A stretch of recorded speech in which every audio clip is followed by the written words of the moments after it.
सबसे पहली गलती जो है, अक्सर लोग वो जब मैं उनसे पूछता हूँ, जब मैं उनसे पूरी हिस्ट्री लेता हूँ, जब मैं देखता हूँ कि भाई आप क्या डाइट ले रहे हैं, तो उन्होंने सफ़ेद चीनी को जो है उससे ब्राउन शुगर से या गुड़ से उन्होंने रिप्लेस किया होता है। और वो ये कहते हैं कि जी सफ़ेद चीनी तो हमने कब की नहीं, लेकिन हम गुड़ दे रहे हैं। तो याद रहे कि चाहे सफ़ेद चीनी हो चाहे गुड़ हो, दोनों में चीनी है, दोनों कार्बोहाइड्रेट्स हैं।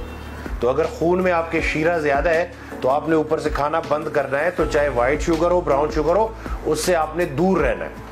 ये एक बड़ी कॉमन गलती है जो लोग करते हैं। नंबर 2, अक्सर लोगों को एडवाइस हुए हुए होते हैं ये पाउडर वाले दूध जो कि किसी भी अच्छी फार्मेसी से मिल जाते हैं, मैं नाम नहीं लूँगा। अब बहुत सारे लोगों को ये पता नहीं होता कि उसके अंदर भी कार्बोहाइड्रेट्स होते हैं। शुगर फ्री लिखा होता है लेकिन उसके अंदर बाकी जगहों से शुगर नहीं होती, लेकिन किसी और सोर्स से कार्बोहाइड्रेट्स होते हैं। तो अगर आपकी फैमिली में कोई वो दूध ले रहा है पाउडर वाला कि जिसको इसलिए कि इससे ताकत आएगी, तो वो उनका बंद कराएं।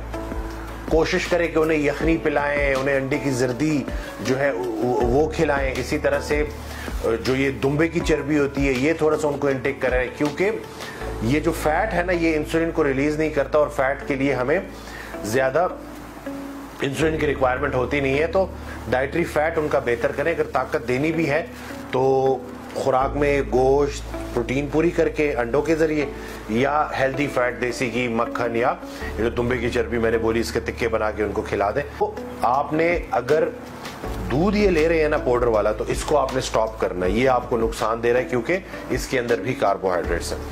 तीसरी एक गलती जो लोग करते हैं वो शहद का बहुत ज्यादा इस्तेमाल करते हैं कि शहद बहुत ज्यादा फायदेमंद है। जी बिल्कुल, शहद चखने में शिफा है, लेकिन अगर आप शुगर का शिकार हैं तो शहद के अंदर भी अगर हम उसकी कॉम्पोजिशन देखें तो उसके अंदर भी फ्रुक्टोज है। और फ्रुक्टोज जो है वो आपके जिगर को अफेक्ट कर रहा होता है और वो आपकी बॉडी में इंसुलिन रेजिस्टेंस बढ़ा रहा होता है। फ्रुक्टोज आसान अल्फाज में बोलूंगा कि ये फ्रूट्स वाली चीनी है या शहद वाली चीनी है, ठीक है, इसकी भी मिठास होती है। अब आ जाते हैं एक बहुत बड़ी गलती जिसमें जो लोग करते हैं कि वो हर थोड़ी थोड़ी देर बाद खाते हैं। जी हमें बार बार भूख लग रही है इसलिए हम थोड़ी थोड़ी देर बाद खाते हैं। तो शुगर का पेशेंट खुराक से दूर रहेगा, फास्टिंग को प्रैक्टिस करेगा।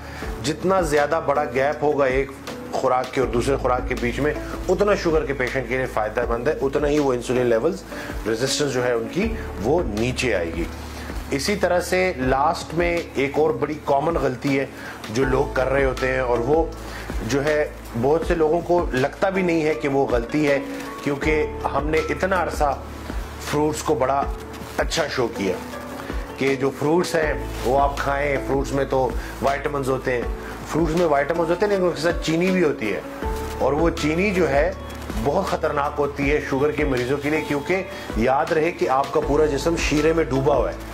तो अभी आपने अगर अपने शीरे में डूबे हुए जिस्म को शीरे से बाहर निकालना है तो आपने शीरा खाना बंद करना है, क्योंकि इसी खुराक के गलत इंतखाब ने आपको यहाँ तक पहुँचाया है। पैर भी जल रहे हैं, तलवे भी जल रहे हैं, जिस्म में दर्द हो रहा है, तकालीफ बढ़ रही है, आपकी नींद आपकी सारी की सारी खराब हुई हुई है। तो इन चीज़ों को देखें और मेरी इन बातों पे आप अमल कीजिएगा, इंशाअल्लाह आपको फ़ायदा होगा। ये गलतियाँ अगर आप कर रहे थे तो ये गलतियाँ करना बंद कर दीजिएगा।